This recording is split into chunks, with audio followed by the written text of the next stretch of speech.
You can't hear me. Thank you, Will. I forgot to push the button. I'm going to start over. Once I post this, I can edit that whole part out.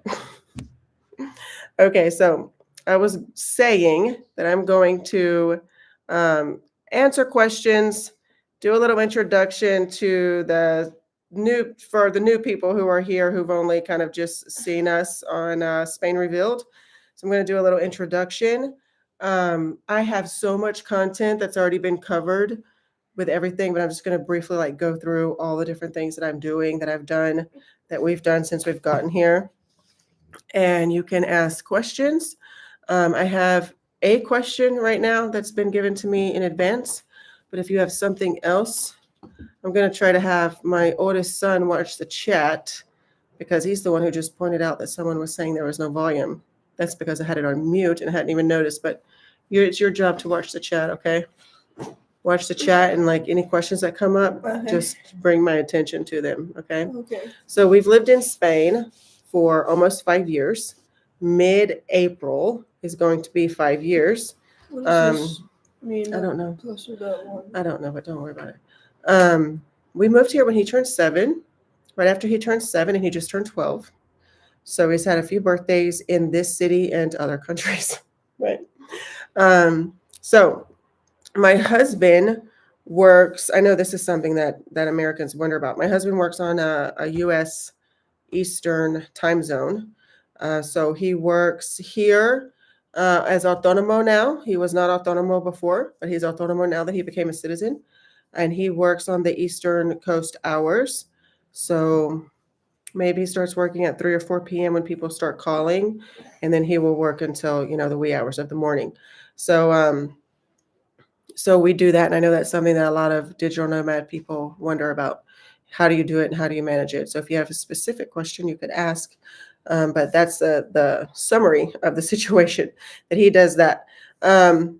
Okay, so we've been here for 5 years. We've been in Zaragoza for about 2.5 years total. I kind of talked about this in that video, and I've talked about it in all of my own content, but it was in that little video that brought in quite a few new people.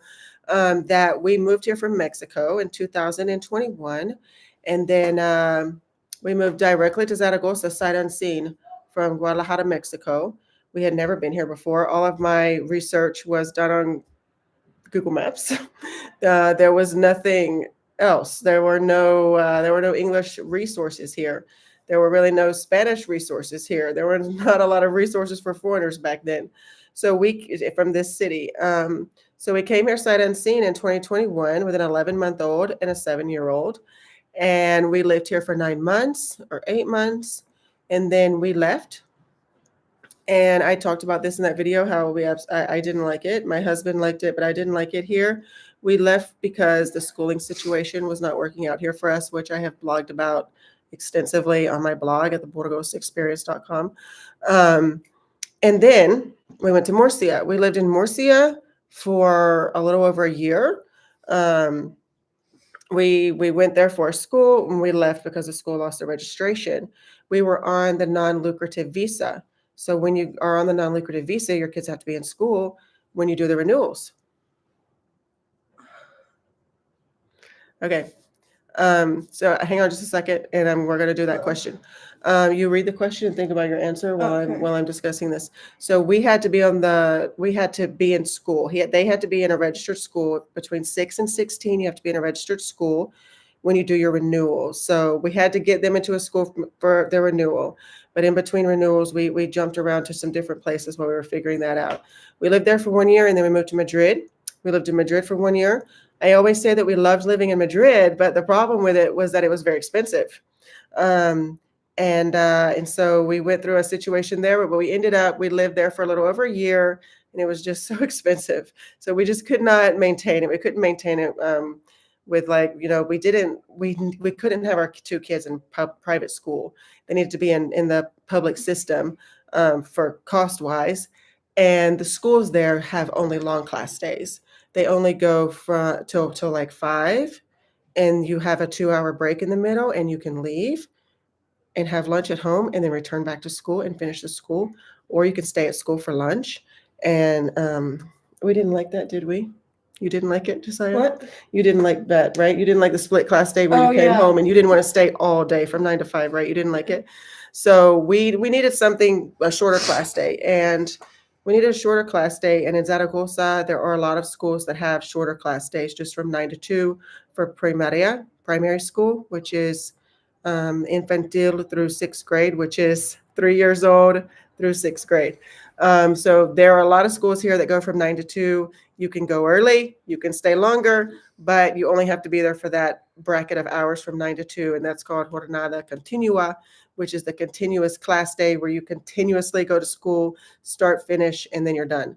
The longer class days, we don't like them. So we came here. That was one of the reasons, the schooling. The other reason was the cost of living. The rent is a lot less here. And what else? The schooling. Oh, the religion in Madrid, you can't opt out of it. It's dependent on the school. Like if you go to a concertado, you can't opt out of the religion. And so it's all like the Catholic, and they make your kids go to Catholic school. They made our kids sit in the back of it. They made them go to mass. They made them go to all the Catholic classes. And we couldn't opt out of it. In Aragon, they have a rule where even at the concertados, when they have the mass and the Catholic class and all of that, you can opt out and go to a civics class, and you don't have to go to mass. So I liked that here we had the choice to have him go to be in a concertado with a short class day and not have to go to the religious classes. That is a big cultural adjustment here, is that there's religion in schools. That's a huge cultural adjustment. Okay, so hi, Ashley. Gisela here. My son, David, wants to ask your son, how's school like with Spanish and the lunchtime? Greetings from New York New York City. City. I have a Hello. sweatshirt that says New York City. Well, I don't know where it is. Well, we went to the airport there. That's where Yeah. you've been. I've been to New York City once. Okay, so the So how do you like school in Spanish? well, it's fine. But David, what do you mean by like lunchtime? Like after school lunch or middle of the day lunch or? Let me explain that. So here, your kid will take a snack to school, which is called almuerzo, which in the Spanish dictionary, almuerzo means lunch, but it's not actually lunch. It's a snack in between breakfast and lunch, which here in Spain they call lunchtime comida or And comedor. that's like that's after school. Like Yeah, that's school ends at 2 and you eat until like 3. mhm. So what do you mean, like in between the classes, like recess Almuerzo. or after school? Talk eating? about what is comedor like? Yeah. He's probably talking about that. Comedor. It's fine, depending on the school. Like some kids, Sit where they can see you. some places will be like, you have to eat this food, no talking, nothing. But at my school, we can talk while we eat, but not like screaming. And in the middle of the day, before we can run around, we have to eat in my school. Almuerzo, you have to have your snack, your recreo snack. Yeah, no recreo. Mm-hmm. Like recess. What but types other of schools I've been at, we like we can run around and eat. Okay, they want to know food wise. What type of food do you get served? Do you know what your school lunch menu is right now? They give you a menu. Depending on the school, they can have different menus, but your school I think only has one menu. And they will have he goes to a school they don't serve meat. So his menu is different than other schools because of the meat. But what is something that you would do? Can you tell me when you stay at school for lunch, what do you get? All places have. Just whatever what was your last lunch meal at school? Do you remember? First meal, lettuce, tomato, salad, olives, a salad. Acorn, yeah. A salad. A salad. Second meal, pasta. Mm-hmm. And third meal, dessert, yogurt with honey. So what he's saying? So do they have hang lunch on. and then leave school? I'm gonna yeah. After school lunch or in the middle of school? No, they're talking about lunch, like in the United States type of lunch. That's what they're talking about. Like when you go to school in the United States, you go to lunch like as part of your class day. Oh, so Okay. after school or like? No, they're talking about like during school. You have to realize. So he doesn't know what happens in the United States. He's never been to school there, and he doesn't know what happens in the United States. So what they want to know about is the food. So they eat. Why he keeps saying like meal number 1, meal number 2, meal number 3 is because it's the parts. It's course number 1, course number 2, course number 3. And what they do is they have a typical daily menu Here in Spain, there's a daily menu where you can go out to eat for lunch, and you get your first meal, your second meal, your third meal, or your first course, your second course, and your third course. And that's what they do in the schools here. Yeah, right. She's saying that you go to school. So like when I was growing up, hang on. Yeah. So there's two different ways of doing it.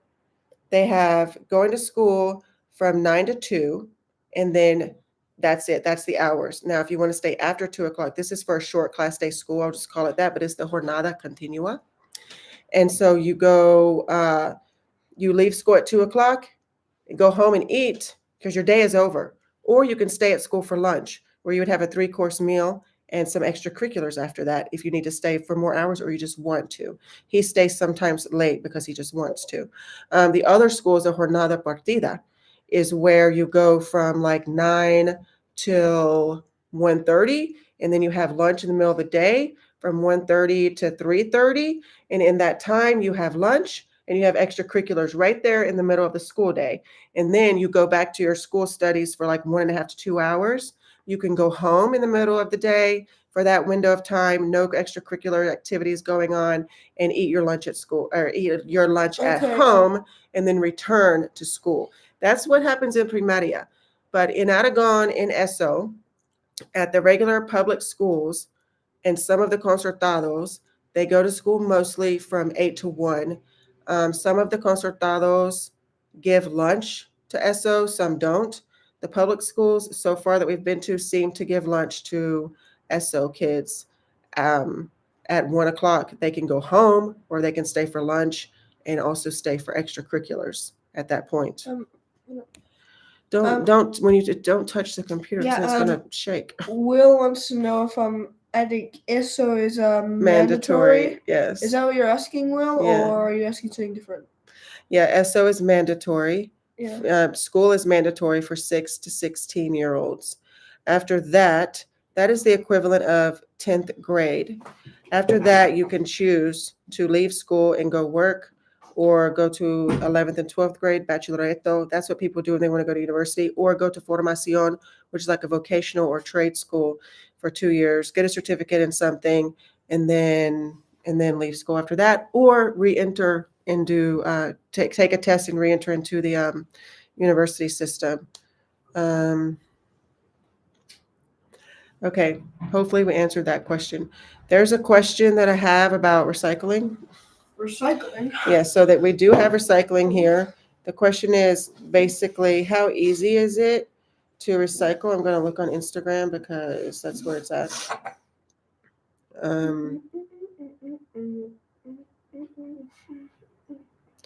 It's asking, like, curious about the accessibility of recycling and composting. So they have all the recycling bins outside everywhere. They're color coordinated. They're color coded. You put green, yellow. I mean, there's green and yellow. What other colors are there? Green, yellow, blue, brown. Yeah. And then there's a white one for oil and a red one to donate clothes. Yeah. So the oil one is kind of only in certain areas. The donating clothes one is also in certain areas, but the red, the green, the yellow, the brown, and blue, those are always out. The brown one is the one that is for composting. So you put your organic stuff in there, and it's locked so that it doesn't stink or attract rodents. And the way you get into it is either you have a card. There's a card that the owner of your apartment, if you're renting, will give you, or you can get an app. So I have downloaded the app, and I could technically go outside and demonstrate, but maybe I'll save that for like a different day. But there's an app. What is it called? Bitcoin? No, BitPayt. BITPAYT. And I have it here. This is how fast it goes. But it opens, there's a map, and it tells you where all the garbage cans are. And they will find the garbage can for you that's nearest you. You would click on where it says map, and then you can tell it to open the container. Abre contenedor. And if you're near one, you click open it, and it will open the one that's nearest to you they have a QR, the Wi-Fi thing there, where you scan things, and it'll open it just like that, and then you can put it's the marron. Let's see if I can show you. It's the marron trash cans or the brown ones. And that is how you open the brown garbage cans to put organic stuff in it to do composting. Here you go to lunch. Yeah. Where's my water? Here's my water. Okay. So if you have any more questions, I've answered the questions that are here, and I've answered the question that I had on Instagram. So if I have another question, you can put it in the chat. And Josiah. I heard there are a bunch of phone service providers. Nobody can see your mouth. You have to sit up. But which one do you like more? Ballpark price of service, and can I get lines for my kids? I do not have a phone. I do not have a phone, so I can't answer that. He doesn't have a phone. Poor kid. Yeah, so there's a bunch of providers. We use DG because it's the least expensive. And the way that it works, as I understand it, is that basically everyone has the same towers, and different companies charge more or less. So we use DG, and it's the cell phone. We asked Daddy how much we pay. The cell phone, 2 lines, unlimited use. The internet, the Wi-Fi, 10 gigabytes. We paid $38 for the internet is 10 and 2 gigabytes. phones. Okay. The internet is 10 gigabytes and it's 38 euros And for also the 2 phones. cell phones with unlimited use. That doesn't include texting because we don't text here, use WhatsApp, but calls and data, Wi-Fi, and the two cell phones and the internet for around 40 euros or less. And yeah, you can get phones for your kids. Yeah, you can do that for sure. Some people do, some people don't. Here, you can't use phones at school in Aragon. They're like, you can't have them out. Yeah, you can't have them out. They basically you have to put them in the you have to give them to the teacher, and the teacher hides them in a drawer under the desk. That's what it always. That's is. how it goes at your school, but I'm sure yeah, that but every at another school that I went to, there was a key. a key to a locker that they put the phones in. Yeah. So that varies. Oh yeah, it's Valentine's Day in the United States. I want to tell everyone Happy Valentine's Day. Is it Valentine's Day here? It is, but I was going to say it's like a smaller version here. You don't really get like the whole thing. But in case you don't know, you have no phones at schools. In Zaragoza, there's literally, for the first 3 to 4 months of the year, all the holidays that happen, there's literally a food that is eaten for like everything. So I've been trying to share. This type of paper makes a lot of noise in the microphone, so stop. I've been trying to share this year all the different food that's eaten. So like they had like the tetas. I just did a story on Instagram about the sausage that they eat with the bread for Fat Tuesday, which was just like a couple of days ago. The roscon, which is for January 29th. What is the sausage for? For Fat Tuesday. What do you mean Fat Tuesday? That's the day before the fasting starts. That happens before Easter. They eat like a food here. They have different foods that they eat in different areas of Spain. And here they eat the sausage in the bread. It's kind of like a pig in a blanket. That's how I would explain it. A pig in a blanket, but a bigger one. So Valentine's Day, we went to Rincon, and someone who follows me on Instagram and knows that I like to keep up with the food and talk about it actually sent me a reminder to do this. So of course I went to Rincon and got it's kind of like a little roscon. If you saw my roscon thing, it seems like it's a little roscon version, but different because I can tell that the pastry part is different than a roscon. But it's very flaky, kind of like croissanty. And then it has the cream in it. And you can I bought the small one. I bought 2 small ones, but you can they make them huge. Do we cut this one in half? Or? No, you can try it. You want to try it? I want this one. Can I have this one? No, you can eat this one. Okay. Do we split it in half? No, in here. You try it. Tell me what it tastes like. I'll get a knife. Oh, okay. Wait, you gotta show. Come on, this is hard now. Obsidian knives. Don't cut your finger off. Okay. Children and knives. Man, scary. Scary here. It's all like messy. Okay. Here, you take the plate and you can eat it. Have your portion. Okay. I want to talk about how I'm starting to read. I started this week reading my blog as a podcast. And I'm doing that. Can you give me a napkin?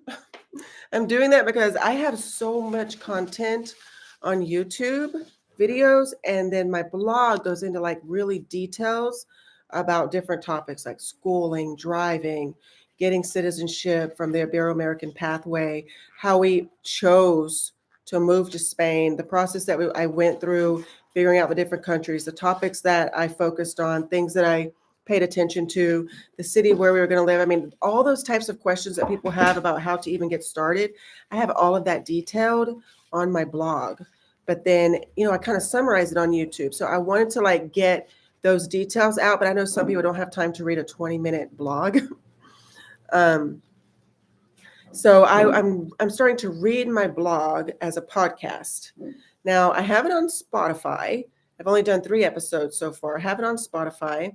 And I started with the second episode, kind of talking about some local things that were going on and then getting into the reading of the blog. So like my husband voted for the first time on last week on Sunday. They do voting on Sunday here. He voted for the first time. And so I talked about that process. And then I talked about some other points of view with the voting that people had shared with me on TikTok. And so I talked about that. But I'm pulling it over into YouTube. And it's a different type of content. YouTube views a podcast as a video and puts it out as a video, but then I'm not making a video. I'm just reading it. So it's got like a static image there. And I can see that there's interest in the topic with my analytics. I can see there's interest in the topic. People are asking me questions there, which I appreciate because it helps the algorithm put it out. But the problem is that it's just kind of like driving down my data. It's driving down my watch time because there's no video there. People want to watch videos. So what I'm going to do is, even though I really don't want to make a video doing this, but I'm going to try. I'm going to try to do it with video where I'm reading the blog, and I'm going to have like the blog text on one half of the screen and then me on the other half of the screen reading it. I don't know how interesting that's going to go, but I'm going to do that for a couple of times and see how it compares to the other 2 that I have. I have episode 2 and 3 on YouTube, but like I said, there's 3 episodes, and the 3 of them are all on Spotify under the same name. And actually, if you want to find them on the YouTube version of the podcast where you can watch it, I have the link to Spotify in the description. So I'm still trying to figure out how to get this information from my blog. I also want to do audio.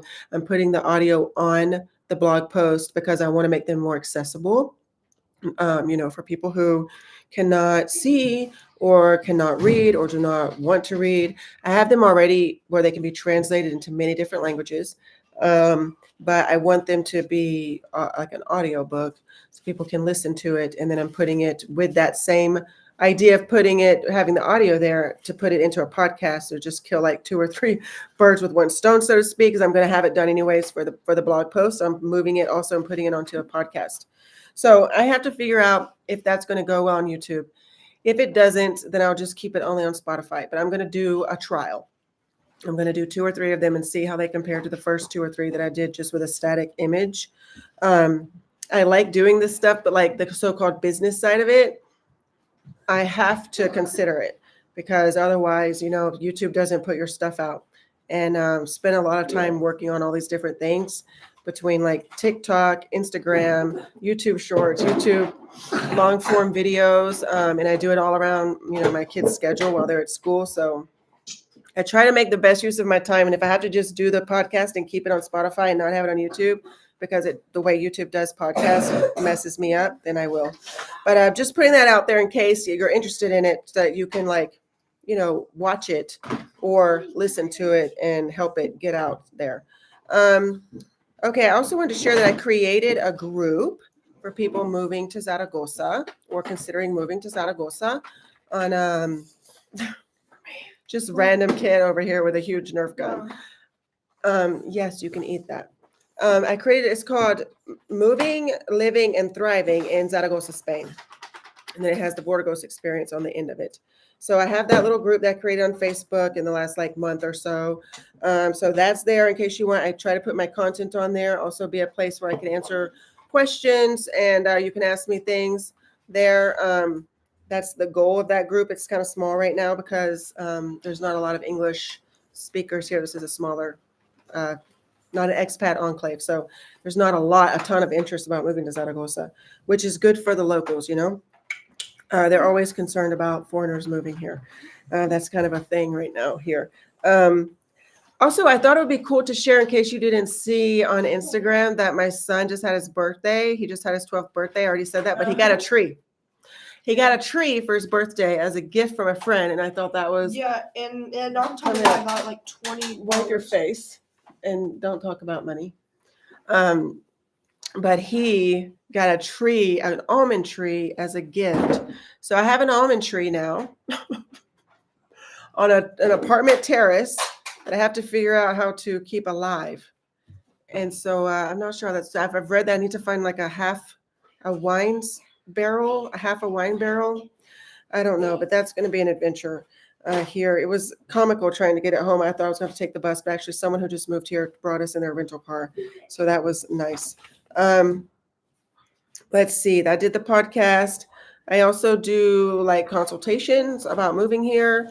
If you want to find out about renting an apartment, good neighborhoods, where to live, where's the private hospital, you want to live near a dog park. I mean, I have all types of different scenarios of people who contact me from all over the world really to do this. Some people want like just a basic apartment, 900 euros, 1 bedroom. Other people want a large apartment to be centrally located. Other people don't care. They just, as long as they have the bike stand, the e-bikes that we have.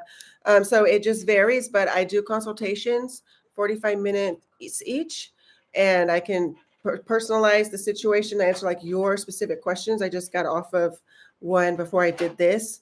And in that same vein, so to speak, we do like personal shopping for people.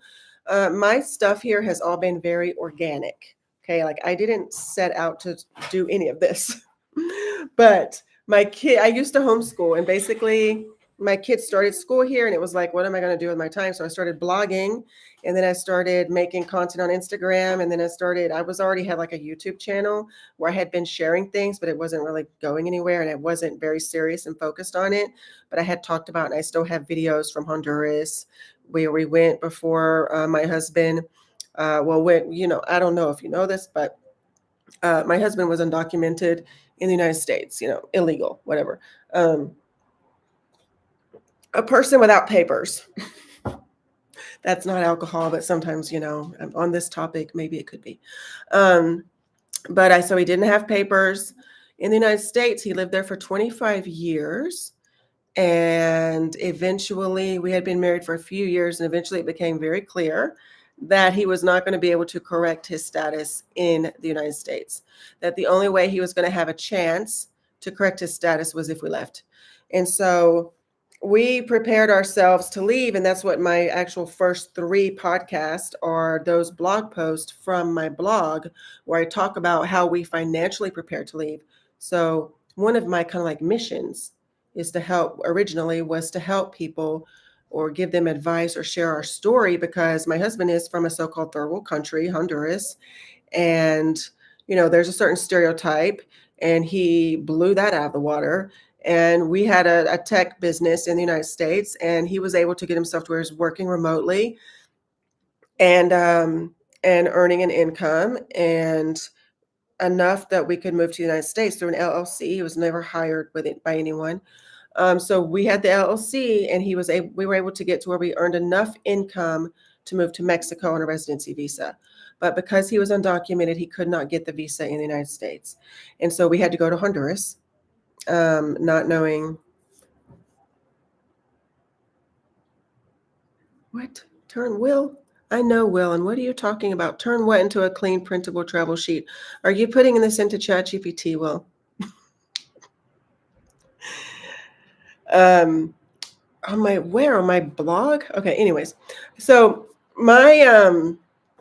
we went to Honduras, where he was able to get a visa to go to Mexico. And we went to Mexico, myself, my husband, and my oldest child. He was 4.5. And we went to Mexico, lived there for 2.5 years, had another kid. And and then after 2.5 years, it was during the pandemic at that point, we moved to Spain. When we moved to Mexico, we had never been there. When we moved to Spain, we had never been here. So we moved to both places, sight unseen. We're not your typical, expats who kind of like, oh, I want to get out of the United States and go into like this, dream scenario. We were just looking to be in a legal status and maybe one day be able to turn to the United States legally after the 10-year wait and all this stuff. So going to Spain just happened after we've gotten to Mexico. Our plan was never to come to Spain. We didn't have that. But our time living in Mexico got us to the point where we were like, we can't stay in Mexico long term. We didn't like the security. People always ask about why did we leave Mexico. We had a bad situation with healthcare with our child when he was born, and we didn't like the security situation that was there. And we felt like it wasn't somewhere that we could stay long term and like really raise our kids there. There are long term educational options, healthcare options, lifestyle options, security. And so we started looking for somewhere else to go. And through a whole process that I've blogged about and now podcasted about, and you can watch that and listen. I've already gone through all of that already, but it's on Spotify. Or read it on the blog. But through a whole process, we narrowed down to come to Spain and specifically to come to Zaragoza. And so we came to Zaragoza. We lived here for 8 months. And then, as I already said, went to Murcia 1 year, went to Madrid 1 year, came back to Zaragoza in 2024 and have been here now for 2 years. And so it was after that move here last January, after we had been here for almost a year, that I started making content specifically about Zaragoza, because I noticed in all the Facebook groups that lots of people were interested in moving to Spain and asking where, and everybody would say Valencia, Madrid, Barcelona, Malaga, Seville. But then they would get there and would complain about the long wait time for getting their TIE card. Oh my gosh, I can't get a fingerprints appointment. Why does it take so freaking long to get a driver's license? It's been a year, a whole year process because of the wait time to do that. That wasn't happening here for us. We could walk in and get a padrón. We didn't have to wait 3 months for a padrón appointment like we did in Madrid. I got my driver's license over the summer in a few months' time. Like, really, I'm lying. It wasn't a few months' time. From the time that I took my driver's license test, I had to go for the first appointment. There's a whole process here, and I've blogged about it in detail. But you have to go to 2 appointments in order to take your written test, and then there's 3. So if you count from getting my first appointment to the second appointment, that was 6 weeks. That was my test, was in 6 weeks. I passed the test, went directly to a driving school the following week, spent 1 month taking driving classes, and then 1 month after I had passed my written test, I took my actual driving test and passed it. And so I don't know, what is that, like 2.5 months total? Now you have to add on the studying, okay? Studied for months, but that is going to happen anywhere. You're going to study anywhere, right? It's the wait time for getting for actually doing the driver's license process that I was able to get done faster with an automatic driver's license, not manual. Do you have a video about how to get the TIE and Zaragoza fingerprints and all that? Yes. I don't know if I have a video, but I have a blog post. I have a blog post. It's titled, it's like the checklist blog post about what to do when you first get here. And within that blog post, I have things in there like where to get your SIM card, where to get your bus card, all that type of stuff. And within that is getting your padrón and your TIE appointment. And I have DIY screenshots, instructions there. And so that would apply to anybody in Spain because the process is the same. The difference is what you select. That you select Zaragoza instead of Madrid. And so wherever you're at, you would select that. So that DIY process is there and it applies. It's totally applicable to anywhere in Spain. But I have the Zaragoza information on there. And I also have my driving, how I studied DIY. I'm a big DIYer. That was one of the reasons I started this. I wanted to share how to do it yourself. And so, as I was saying before, how this has all been very organic. Well, I was sharing how to do it yourself. And then people started contacting me and I would spend like hours talking to them. Not, I wasn't doing consultations or anything. And then they wanted to know, could I help them find a place to live? Could I go look for apartments for them? And I was like, uh, I don't know, never really thought about it. And so then that started. So that was like our first client. They're like, they decided how much to pay us. I didn't even know what to tell them to charge. So I was like, just whatever. Um, so they paid us what they considered fair, and it was generally fair. And then we went and we looked for apartments for them. They said, we trust your judgment, whatever. So we went, we did this, we did the whole process, looked at 3 apartments for them. They were like ready on the first 2. They ended up going to one of the first 2. They love it here, by the way. They're not on the live, but they do usually. They write to me all the time and tell me how thankful they are and how much they love it here. And actually, we're having a breakfast next week with them. So they love it here. Everyone who's moved here so far has liked it, loved it, stayed. Who's come through me? People, I do know people who've come and not stayed. Those people have not come through me. They've done their own apartment searching and gone with or other like generic organizations online where you get stuck into like a bad lease and things like that, like spot a home and stuff like that, or Airbnbs. That type of stuff doesn't give you a padrón, so you're starting off on the wrong foot right off the bat doing that. So those people who haven't, but the people who have worked with me have loved it here. And I think it's because I'm honest. If you say like you hate hot summers, well, it is hot here in August. This past year it was hot in June and August, and it was really nice in July, which is unusual. There is 1 month of really hot weather, and that's the case all over Spain. And I always advise people on how to dress because I've learned how to dress here. I've learned how to cope with the winters here. And depending on where you're coming from in the United States, it might not bother you. Yes, you found it. Yes. So yeah, we try to help you find like the apartment that you're looking for so that you can be in a good place. That helps your quality of life a lot. And to have some insight on how to get things done, how to use the buses, how to get a bus card, where to go to get your SIM card, all of those things I've already figured out being here, and I'm sharing them. And I have a list. I have a checklist of things to do when you first move here. I have it in my Facebook group and I have it on the blog post and with addresses. And so like, you don't need me. I have put everything online for you. But if you would just want someone to go and help you find an apartment, go look at it, hopefully get it lined up for you so that when you get here, I'm just like, I can give you the keys, or you can meet the owner or the agent there. They can give you the keys, but they're not going to be able to be as flexible as me. But if you don't want me to take your keys for you from the get-go, that's fine. But I can be more flexible and take your keys from the agent or the owner. They can hand the keys over to me after you've signed the lease, and then I meet you at your home and give you your keys. And depending on if it's the summer, I give you an abanico too.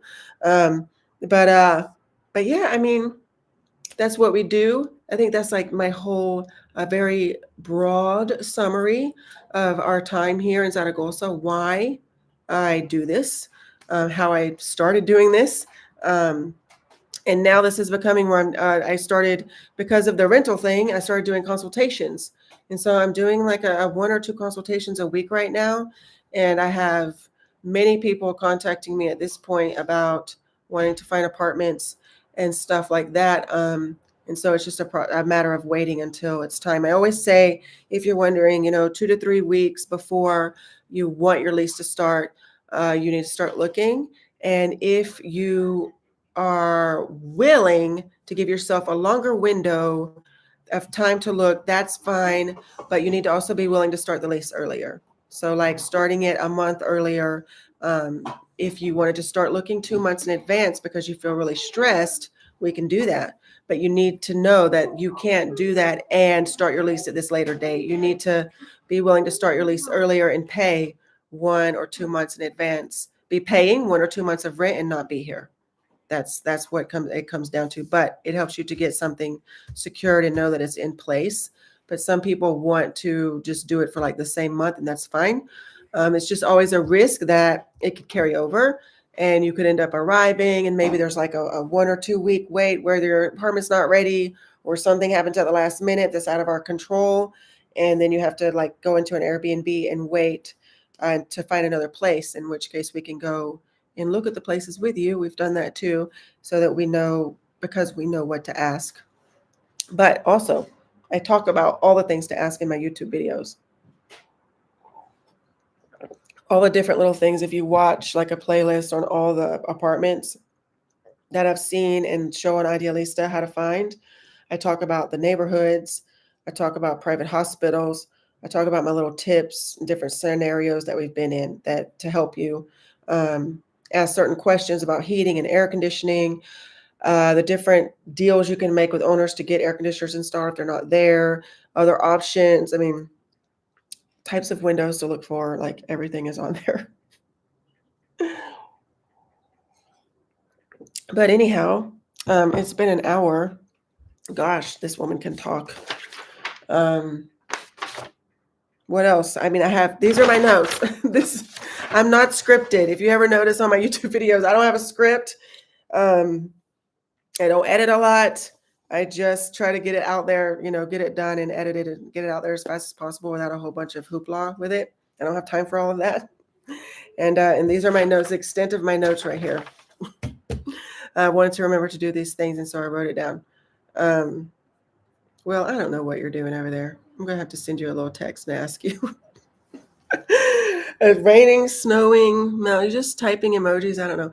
Anyways, shout out to Will. He's like probably my top fan in Zaragoza. Hi, Will. And he's with the family that moved here recently in the fall. And as far as I know, they like it. And they have pets, and that worked out. Okay, so if there's nothing else, or if there's anything else, you can leave it in the comments. You can follow me everywhere. TikTok, Instagram, YouTube, Spotify. I got a Facebook group, all of it. It's not all the same content. It's different things. You can get a really full picture of what life is like here and a little insight into my opinions on things. If you're following everything on Instagram, sometimes I have little go-offs there where I just go off about things that get on my nerves here. But anyways, and then podcast is reading my blog. In case you don't want to read it, but you can go and read it too. Or in case you're not able to read it, as an accessibility thing. So I think that's going to be it. I'm going to sign off here. Next, boo, sorry. I can't just sit here for like another, longer and longer. People get bored of this. So thank you for coming. Thank you to everyone who's been here and all the new people. I hope you liked the videos with James Blick, the Spain Revealed videos. And I'm doing a podcast with someone this coming up week. And I'm not going to say with who at this point until it's done. But when it's done and it's all happened, I'll say with who. And I have no idea when it's going to come out. I have to ask them. And so that's going to be supposed to be a family interview where we're going to be talking about why we chose Zaragoza and things to know before you get here. What's our advice to you? Our top advice, we're just going to answer that question. And there's like 9 or 10 questions that they're going to ask us, but I already have them. And so we're reviewing those so that we'll be prepared. And that's what we're going to do. So it'll be interesting to have the whole family doing a video podcast. Who knows what's going to happen there. So that's going to be it. And shout out to everyone. Thank you so much for joining me and asking your questions and being here and watching the videos and doing all this stuff. And I really appreciate it. So any other questions, you can put them in the comments and I'll come back and answer them at another time in a reply to your comment. And I will see you later. Bye.